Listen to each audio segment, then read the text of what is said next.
So, good morning, viewers. We know that Bangladesh is undergoing an unprecedented crisis as former Prime Minister Sheikh Hasina, who had been in power for 15 long years, resigned and fled the country amid protests. To discuss past, present, and future of Bangladesh and of India and Bangladesh ties, we have with us Veena Sikri. She is the former ambassador to Bangladesh. Very good morning to you, ma'am.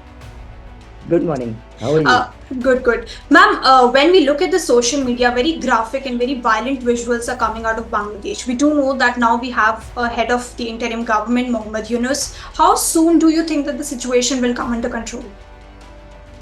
Well, I think first to see when the situation can come under control, we have to assess why the situation has arisen in the first place. And I think this is a very crucial aspect to be addressed. Everybody is talking about a student protest movement. Everybody is talking about a quota reform movement. But I can tell you that the events in Bangladesh have nothing to do with quota reform or a students' movement. This has been a regime change operation, and we have to find out who put it into place and why and how. And I tell you the reason why I'm saying this, because if you look at the students' demands, if you look at the quota reform issue, then this matter is one on which the government of former Prime Minister Sheikh Hasina and the students have been always on the same page. They have always shared the same views. In fact, in 2018, 6 years ago, when Sheikh Hasina was also Prime Minister, and there was a student protest against the quota which had been given right in 1972 for the children of freedom fighters.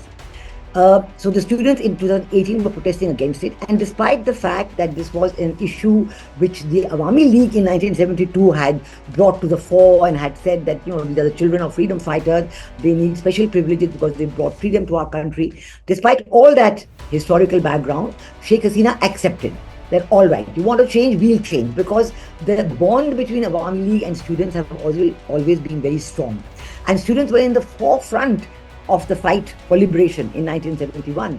And in 1971, on 25th of March, when Yahya Khan broke off the talks with Sheikh Mujib and left and went back to West Pakistan and ordered the Pakistan army in what is today Bangladesh to do Operation Searchlight, which was a genocidal attack on the people of Bangladesh, the first target was Sheikh Mujib, arrest him and take him back to West Pakistan. Second target was the students in Dhaka University. They have always been, they have faced the brunt of these forces that were against the liberation of Bangladesh. So, wanting to be on the same page then, in 2018, Sheikh Hasina removed the quota. This year, in June, somebody went into appeal to the High Court, and the High Court restored the quota. Nonetheless, Sheikh Hasina, still being on the same page with the students, went to the Supreme Court in appeal. And the students group, some of them, because as you know, the student movement is not one hierarchical organization. No, it is a broad-based organization. They are coordinators from different universities and so on. So some of the students groups went together with the Sheikh Hasina government to the Supreme Court. And that case was decided on 21st of July. So as of 21st of July, the actual issue of students' quota reform had been settled, had been done with. Now, in the meanwhile, there had been some violence in Bangladesh, and around 16th or 17th of July, there was firing and some students were killed. And then at that point, all the political parties and their wings entered the violence. There was the Islami Shatra Shibir, which is the student wing of the Jamaat-e-Islami. There was the student wing of the Bangladesh Nationalist Party, the BNP, and of course the student wing of the Awami League, which is the Chhatra League. So there was a complete mayhem and violence on this.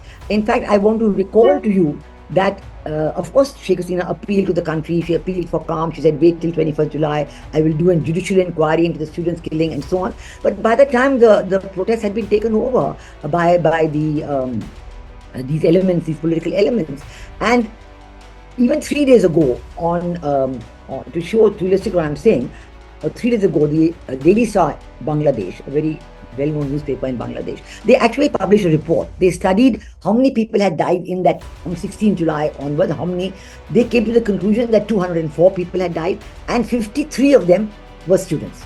So the rest were obviously bystanders, police, law and order officials, political party figures and so on. But because the political parties had taken over, because the regime change had now come into operation, the regime change program. So these violence, the killings, they multiplied. Army was called in, but at some point the army decided that they would not go ahead with the killing of the people because they don't want to be against the people. So that is when the decision was made, and I think it was made, looks like, by a group within the army. Although the army chief was a person very close to Prime Minister Sheikh Hasina, they decided that she must go, and so they gave her 45 minutes, and she left. But I want to put just one last sentence on this point.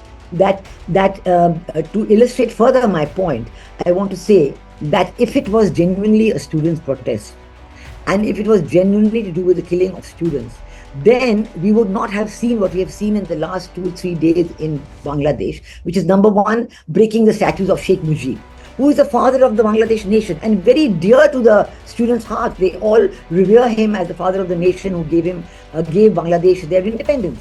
Then you have seen they have seen throughout the attack on civilian strategic infrastructure, the Bangladesh television building, the national data center, highways, and flyovers, and all kinds of things which benefit the people. And then you've also seen in the last 2 days, I would say 24 to 48 hours, attacks on the Hindu minority.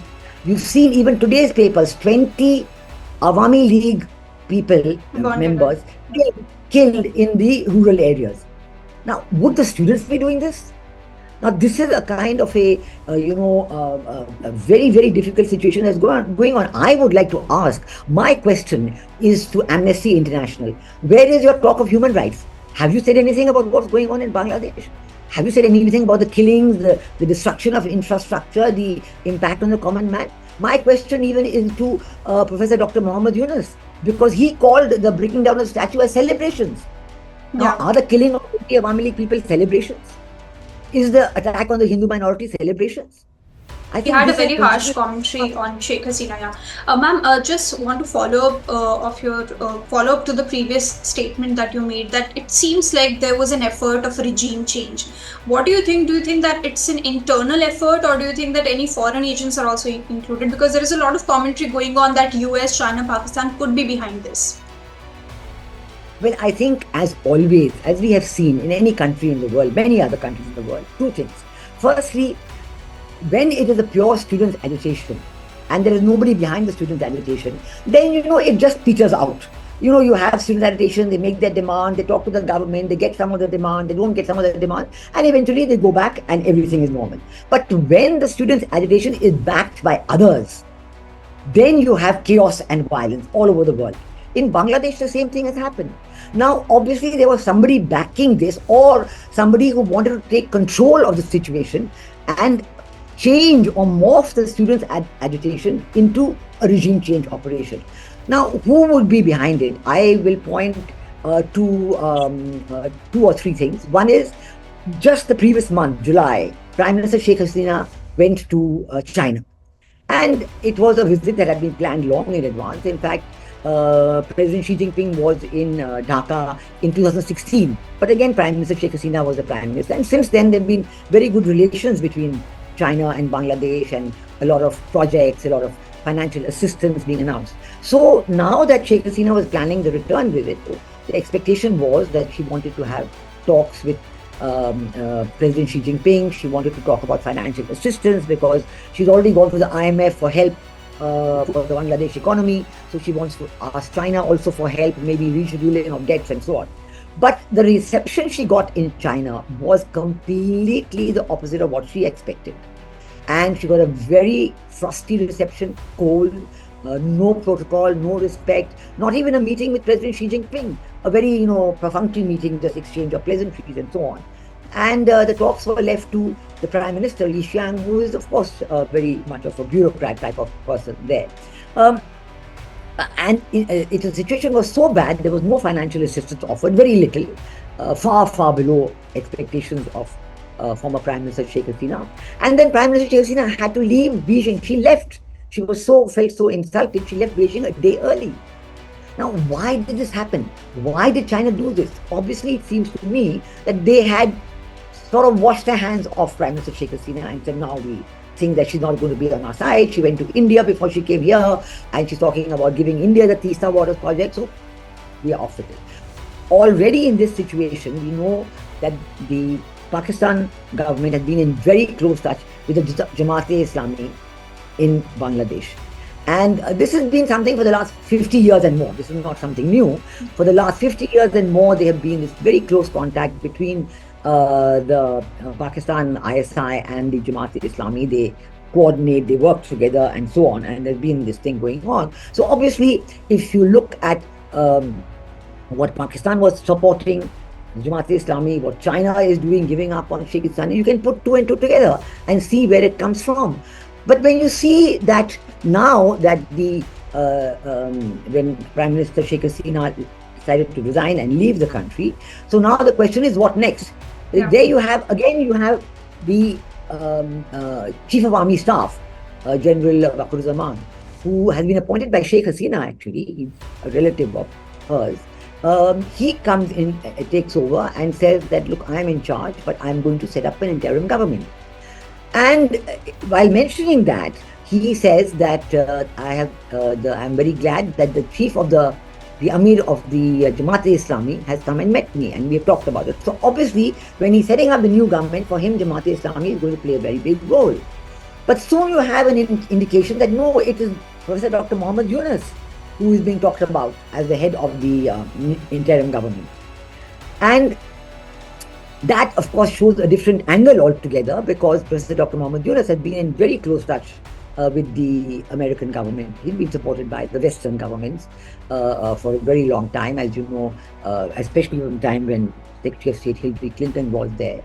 And also, this is a complete repeat of what happened in 2007, 2008. Because at that time, the only difference between the two situations is that in 2007, the immediate previous Prime Minister was Begum Khalida Zia. And this time, the immediate previous Prime Minister is Sheikh Hasina.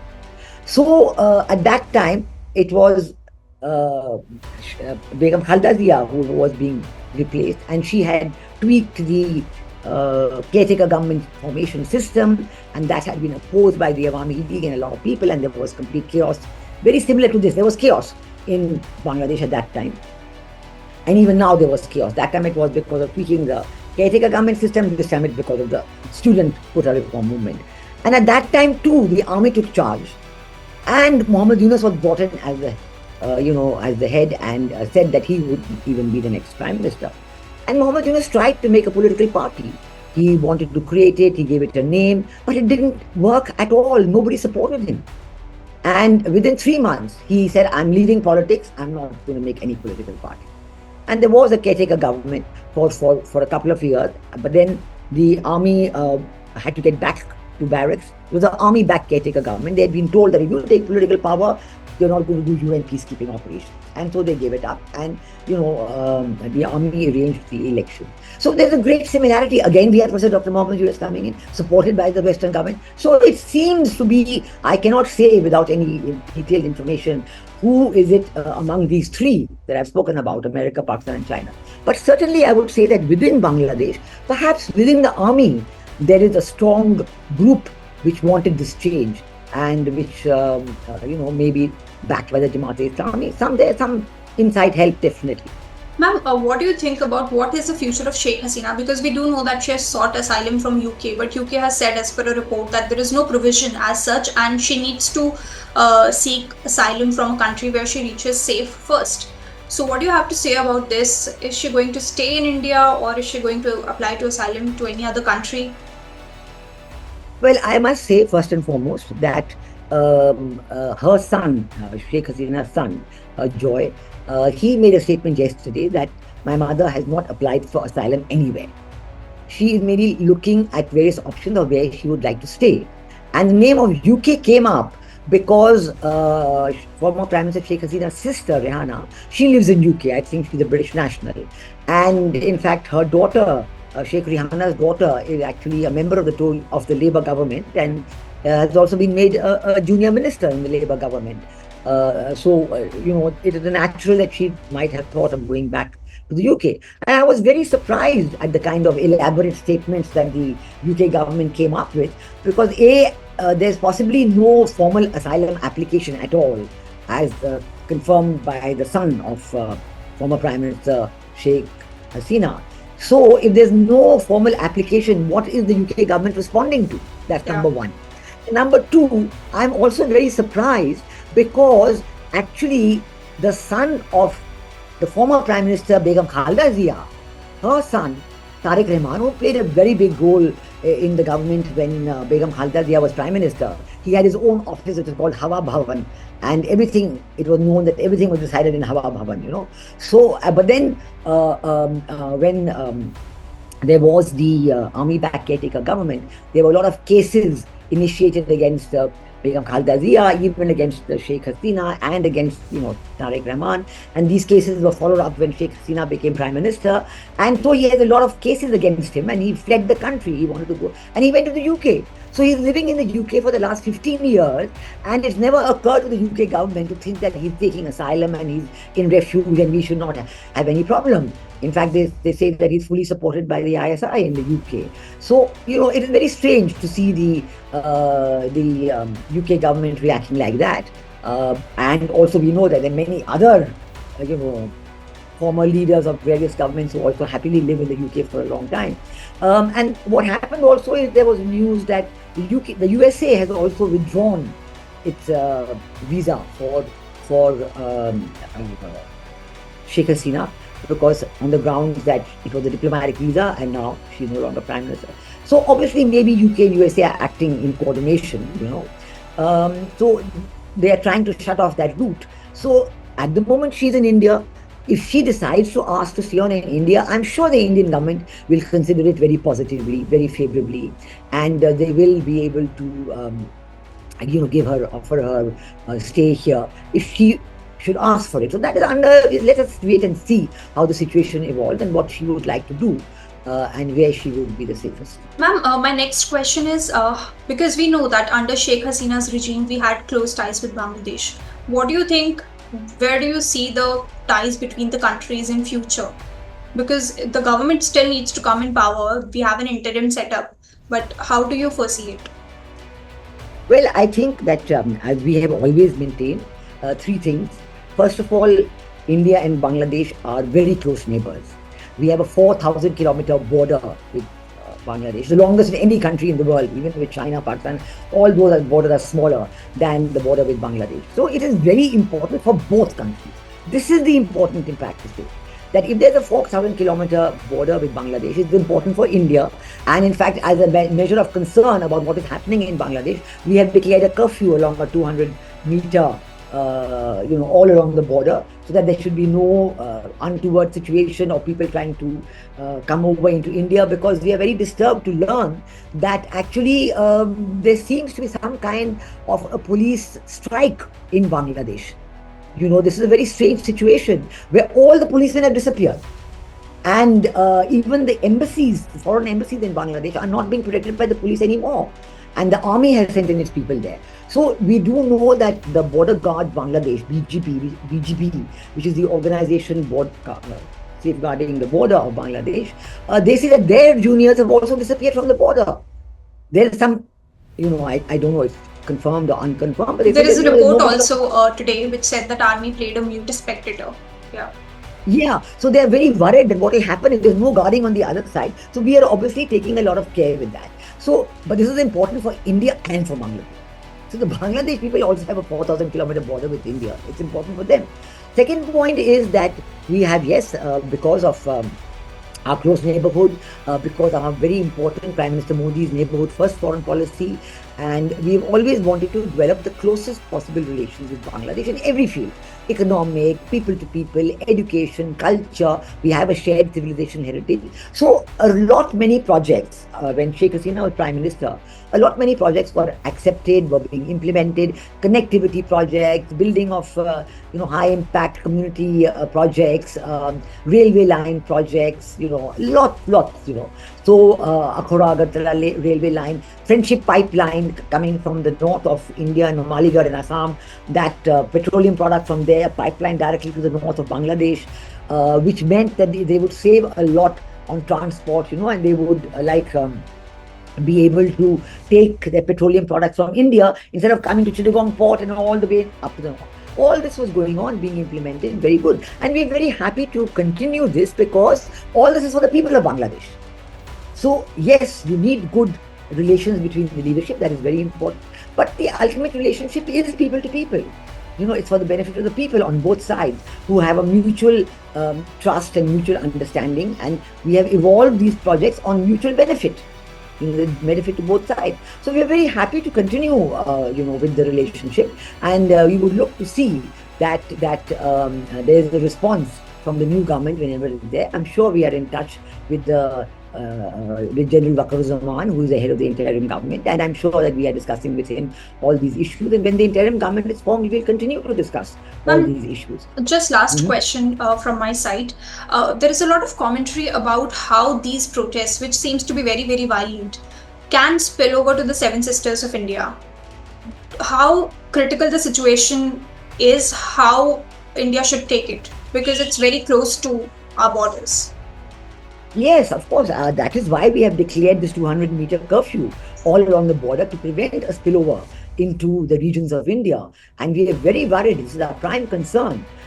It's for the people of India, and we don't want the people of India to be affected in any way. We've already seen, whether it is Rohingyas, whether it is illegal immigration from Bangladesh, people try and come over into India. So we would like to maintain the situation as calm and as peaceful as possible. So I think that we should be very careful on this point, and we would like to continue that care and attention to the border situation, whether it is the northeastern states, Assam, Sikkim, West Bengal, all of that, all the regions.